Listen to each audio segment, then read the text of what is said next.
23 तारीख को होने वाले महागठबंधन की मीटिंग को कैसे देख रहे हैं आप?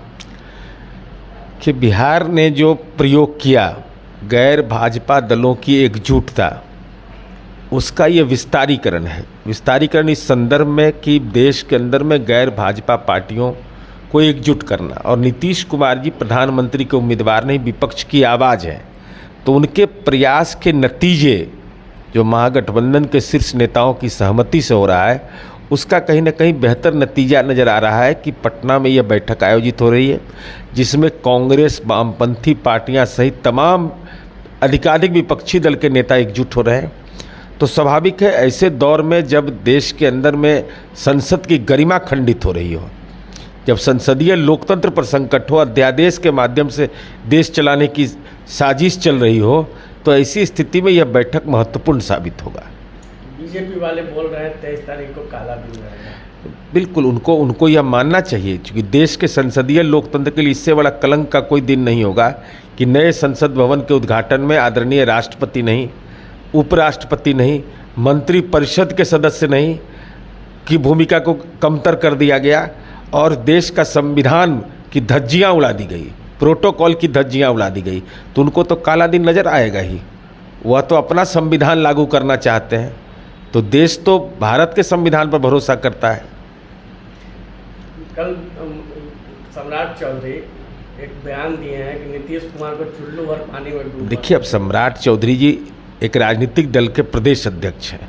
ऐसी भाषा बिल्कुल अशोभनीय है, और हम यह जानना चाहते हैं भारतीय जनता पार्टी के नेता नरेंद्र मोदी से और अमित शाह से कि क्या आप इस बयान से सहमत हैं जेपी नड्डा साहब?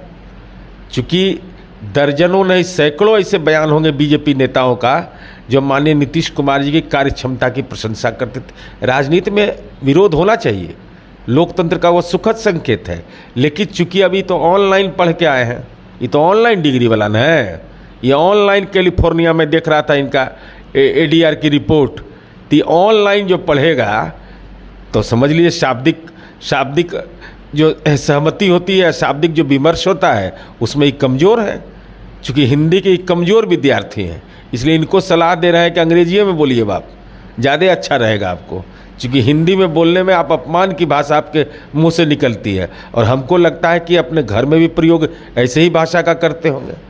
कोई शरीफ आदमी, सभ्य आदमी, राजनीति में रहने वाला आदमी व्यंग कर सकता है, ऐसी भाषा की टिप्पणी जो करता है अंग्रेजी में बोलिए बाप, ज़्यादा अच्छा रहेगा आपको।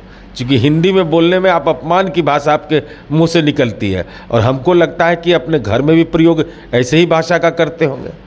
कोई शरीफ आदमी, सभ्य आदमी, राजनीति में रहने वाला आदमी व्यंग कर सकता है, ऐसी भाषा की टिप्पणी जो करता है, इसका मतलब अपने घर में भी उसी भाषा का इस्तेमाल अपने परिजन के लिए भी करता होगा।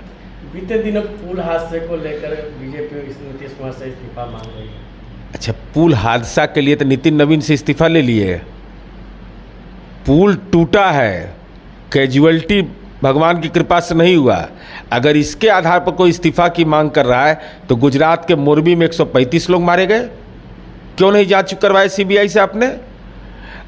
ईस्ट वेस्ट कॉरिडोर में हुआ, कर्नाटका के अंदर में हुआ, मेट्रो का पुल कर्नाटका में गिरा है, तो कहीं नहीं। भाई ये तो एक दुर्घटना हो सकती है। अब इसको इस रूप से पेश करना, तो मैं तो पूछ रहा हूँ कि आप तो सिंगला कंपनी है, काम कर रही है, तो भारत सरकार के सारे काम पर भी जांच होनी चाहिए। अगर जांच की आप मांग करते हैं तो महात्मा गांधी सेतु, बहुत सारे काम उसको मिले हुए हैं, गवर्नमेंट ऑफ इंडिया उसको अवार्ड करती है। अगर ये वीडियो पसंद आई और वह बिहार के राजनीति और बिहारियत से सरोकार रखेनी, तो सब्सक्राइब बटन दबा के चैनल के सब्सक्राइब कर ली। ओजे एगो घंटी बा, ओकरा बटन दबा देला से कुल सटीक और मारक खबर रुआ मुफ्त में मिल जाई। अगर रुआ पत्रकारिता के हमनी के नया प्रयोग में सहयोग कर चाहतानी, तो ज्वाइन बटन दबा दी। पेटीएम नंबर नोट कर ली 9386816700। धन्यवाद।